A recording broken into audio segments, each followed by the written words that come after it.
Assalamualaikum warahmatullahi wabarakatuh. Perkenalkan, nama saya Nofriza Yulia, NIM 1914080043. Di sini saya akan mereview materi biofisika topik 6 yaitu biooptik.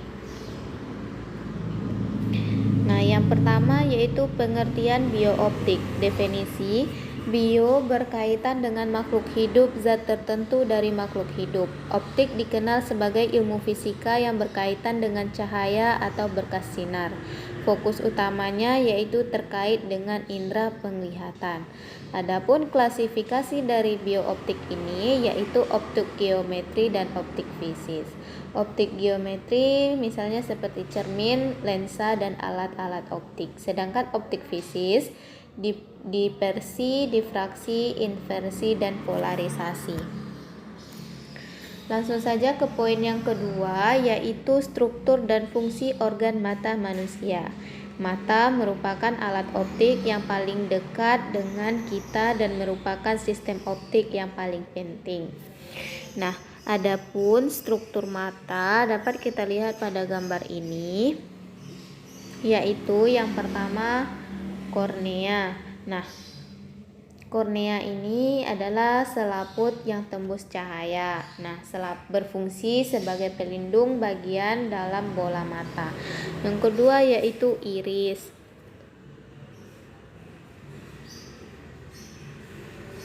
Nah, iris merupakan selaput bentuk lingkaran menyebabkan mata dapat membedakan warna. Selanjutnya pupil. Nah, pupil adalah celah lingkaran pada mata yang dibentuk oleh iris. Nah, berfungsi mengatur banyaknya cahaya yang masuk ke dalam mata. Selanjutnya lensa. Nah, lensa plus yang bening, bersinar dan kenyal, berfungsi mengatur pembiasan cahaya. Selanjutnya retina. Ini lensa.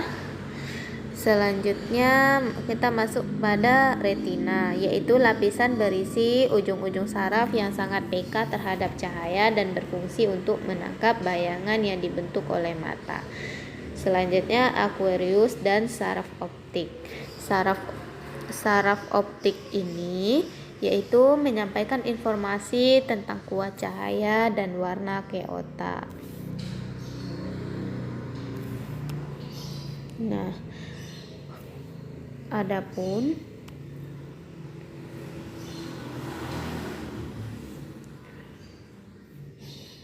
komponen dalam penginderaan penglihatan yaitu mata memfokuskan cahaya pada bayangan retina. Sistem saraf mata yang memberikan informasi ke otak dan korteks penglihatan salah satu bagian yang menganalisa penglihatan. Daya akomodasi dari mata ini yaitu kemampuan lensa mata untuk memfokuskan objek. Selama mata melihat jauh tidak terjadi akomodasi. Semakin dekat benda yang dilihat, semakin kuat mata lensa berakomodasi. Nah, daya akomodasi tergantung kepada umur, usia. Semakin tua daya akomodasi semakin menurun. Poin ketiga yaitu peran cahaya pada proses melihat. Cahaya melalui lensa dan mengirimkan ke saraf optik menuju otak. Adapun peran cahaya pada proses melihat yaitu cahaya memantulkan objek yang mengirim pada garis lurus menuju pada mata. Cahaya melalui kornea menuju pupil dan diteruskan ke lensa. Nah, kornea dan lensa membelok atau membiaskan cahaya agar difokuskan ke retina. Nah, fotosereptos pada retina mengkonversi cahaya menjadi gelombang elektrik. Gelombang elektrik melalui saraf optik menuju otak, dan otak memproses sinyal itu menjadi sebuah bayangan. Nah, fungsi cahaya yaitu cahaya adalah salah satu jenis energi. Biasanya cahaya bergerak dalam garis lurus. Lensa dapat memantulkan kembali hampir semua cahaya yang jatuh ke atas permukaannya. Pada saat cahaya jatuh ke tanah, permukaan cermin, cahaya tersebut langsung terpantul kembali. Lanjut, ini peran cahaya tadi. Dan poin keempat yaitu pemrosesan informasi pada penglihatan manusia. Nah, adapun penglihatan mata yaitu mata visual dan cahaya.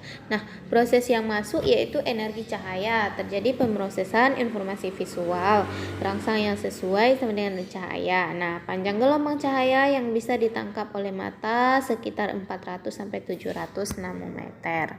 Nah, ini adalah stimulasi energi cahaya yang masuk ke mata. Nah, pemrosesan informasi visual ini yaitu sel saraf optik terhubung dengan talamus otak tengah, dan talamus menghubung dengan konteks visual. Nah, pemrosesan berbagai aspek stimulus terjadi secara stimulan dan bersamaan disebut pemrosesan variabel. Otak membagi gambar visual dalam subsidi yaitu warna, bentuk, dan gerak, dan lain-lainnya. Nah,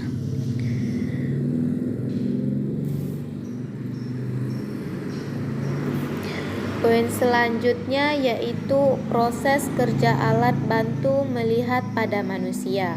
Nah, yang pertama alat optik. Alat optik alami menjadikan mata sebagai alat penglihatan utama manusia. Ada alat optik buatan juga yaitu seperti kacamata. Ini merupakan alat optik alami. Ini alat optik buatan, dan ini teropong, alat optik buatan, lup, mikroskop, dan periskop.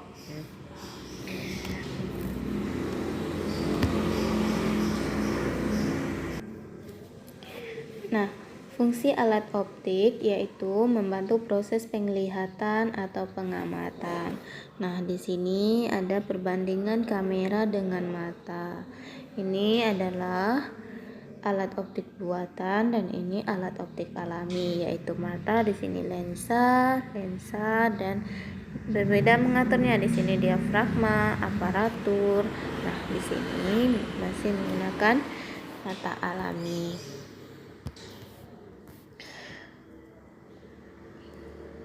Nah, proses kerja alat bantu melihat pada manusia yaitu dalam ilmu fisika adalah dengan memanfaatkan prinsip pemantulan dan pembiasan cahaya. Alat optik adalah alat yang bekerja berdasarkan sifat-sifat optik seperti refleksi, refraksi, difraksi, interferensi, dan polarisasi. Nah, cabang optik ini seperti yang tadi, optik fisik dan optik geometris. Nah, sini lab. Nah, di sini loop. Loop itu yaitu melihat benda kecil agar terlihat besar. Mikroskop. Nah, memperoleh ketajaman dan memperbesar dari objek yang diamati. Kamera. Nah, kamera itu yaitu memperoleh gambar suatu objek dengan bantuan cahaya dan lensa cembung. Nah, teropong atau teleskop yaitu mengamati benda yang letaknya jauh agar terlihat dekat, dan ini proyektor slide. Nah, yaitu menghasilkan bayangan yang lebih besar daripada objek aslinya. Ini mata yaitu alat optik alami. Nah, selanjutnya kita masuk pada poin yang ke-6, kelainan refraksi pada mata. Nah, kelainan refraksi adalah kondisi di mana cahaya yang masuk ke dalam mata tidak dapat difokuskan dengan jelas. Nah, hal ini membuat bayangan benda terlihat buram atau tidak tajam. Penyebabnya bisa karena panjang bola mata terlalu panjang atau bahkan terlalu pendek, perubahan bentuk kornea, dan penuaan lensa mata.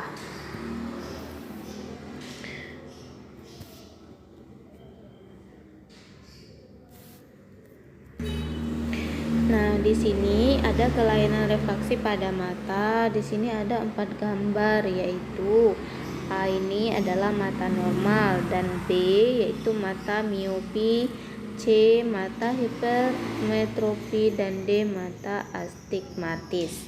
Nah, sini korelasi pada gambar yang kedua ini yaitu korelasi kacamata lensa pada astigmatisme. Apa itu astigmatisme? Astigmatisme itu atau silinder yaitu merupakan suatu kelainan di mana kelengkungan dari kornea atau lapisan bening mata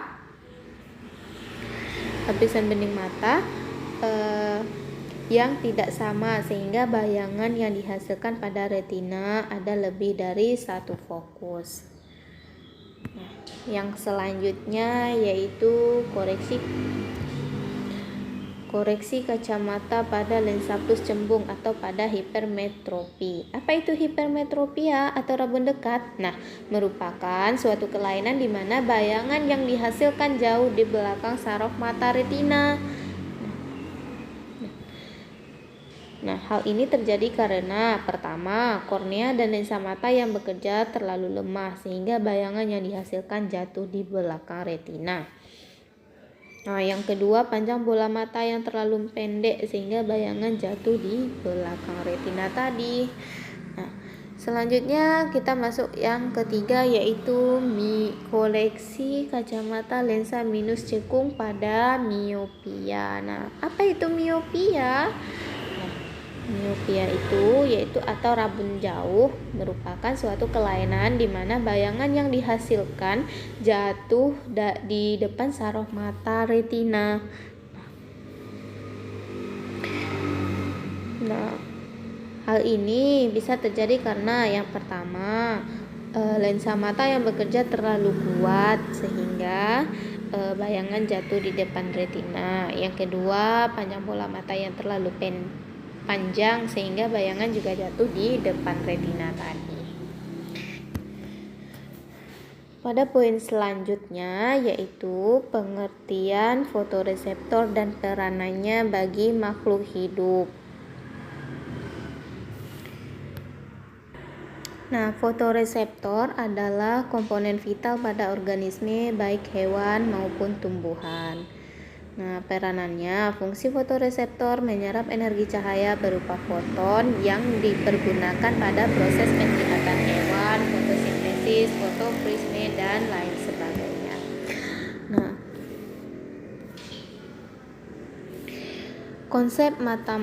poin selanjutnya yaitu konsep mata majemuk atau pacet pada serangga. Mata majemuk, mata yang memiliki ribuan reseptor warna individual. Nah, mata faset atau mata majemuk yang dimiliki arthropoda seperti mata serangga maupun mata krustasea, di mana mata terdiri dari unit berulang yang masing-masing memiliki fungsi sebagai visual reseptor terpisah. Nah, di sini konsep mata majemuk pada serangga yaitu yang pertama, mata majemuk pada lebah. Nah,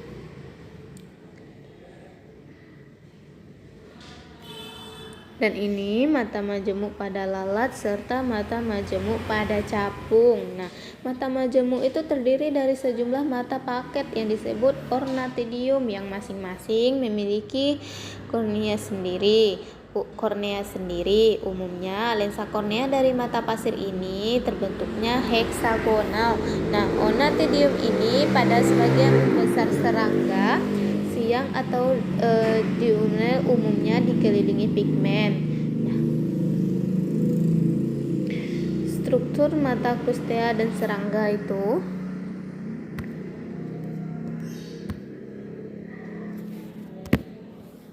Nah, mata majemuk ini serangga dewasa dan niva mempunyai sepasang mata majemuk. Nah, ini kan mempunyai sepasang mata majemuk. Nah, terdapat pada bagian depan kepalanya, besar matanya. Nah, bentuknya cembung, bulat atau lonjong. Kan ini dapat kita lihat kan matanya ini cembung dan lonjong, menonjol ke depan.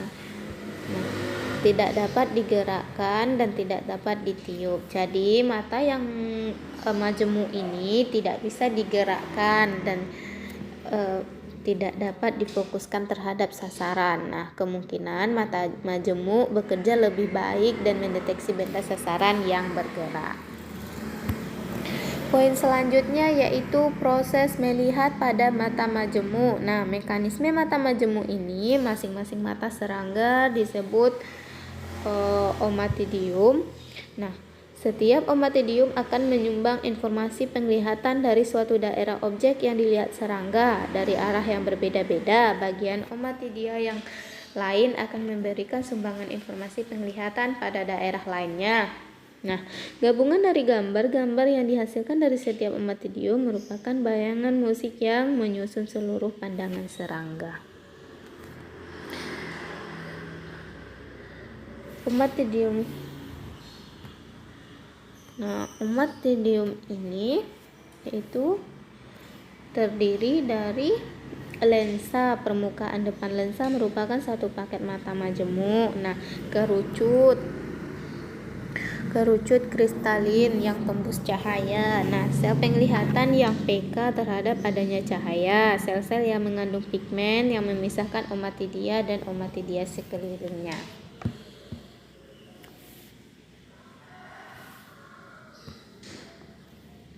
Poin selanjutnya yaitu konsep warna pada bulu merah. Nah, bulu merah memiliki warna yang indah, warna-warni. Pada bulu merah bukan disebut oleh pigmen warna pada bulu, tetapi karena difraksi dan interferensi cahaya. Nah, bulu mikroskop burung merah itu terdiri dari keratin yang menopang sel-sel batang melanin berwarna coklat tua dengan pola-pola biasa. Selanjutnya, sel-sel batang yang mengandung melanin ini terpisah dengan orde mikrometer sehingga permukaan bulu ini berfungsi sebagai kisi difraksi. Seberkas cahaya monokromatis jika dilewatkan pada kisi difraksi akan membentuk pola gelap terang. Nah, namun jika cahaya monokromatis atau putih dari cahaya matahari lewat kisi difraksi, cahaya tersebut akan terurai menjadi bermacam warna.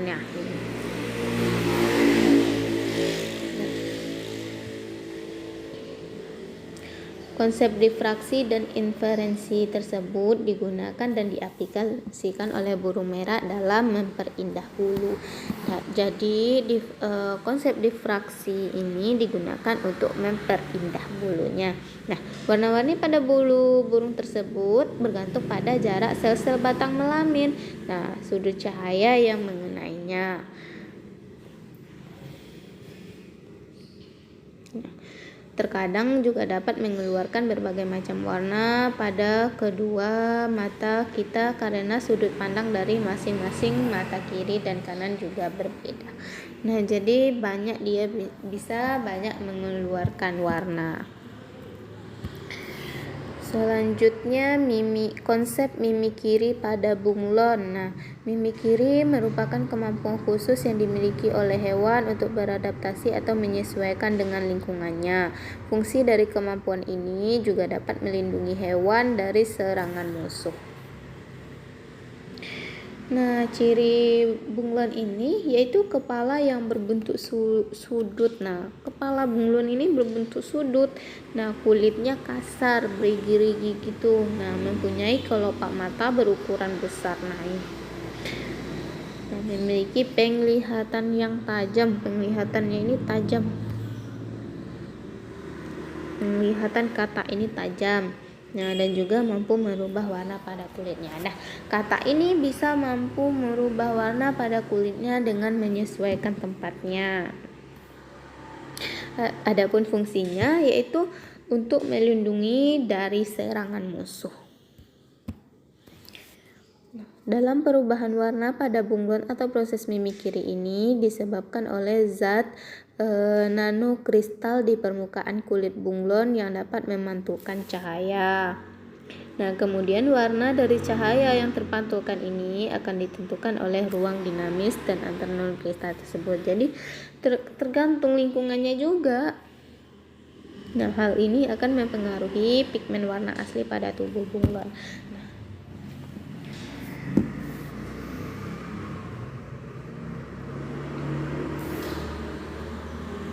Nah, fungsi mimikri pada bunglon ini sendiri yaitu untuk melindunginya dari musuh, untuk menunjukkan terjadinya reaksi atau perubahan suhu atau intensitas cahaya. Jadi intensitas cahaya itu sangat berpengaruh. Nah, selanjutnya yaitu nilai keislaman pada materi biooptik ini yaitu pada Quran surat An-Nur ayat 35 yang mana tafsirnya cahaya dalam ilmu fisika merupakan salah satu energi gelombang yang ada di alam semesta selain air, bunyi, dan listrik. Secara sederhana cahaya dipahami orang sebagai sesuatu yang terang, lawan dari terang yaitu gelap. Nah, dalam ajaran Islam Allah juga menggunakan cahaya sebagai makna penerangan, maka yang jauh dari konotasi negatif. Ini ada referensi dari materi tadi. Selanjutnya, sudah selesai. Nah, terima kasih. Saya akhiri dengan wassalamualaikum warahmatullahi wabarakatuh.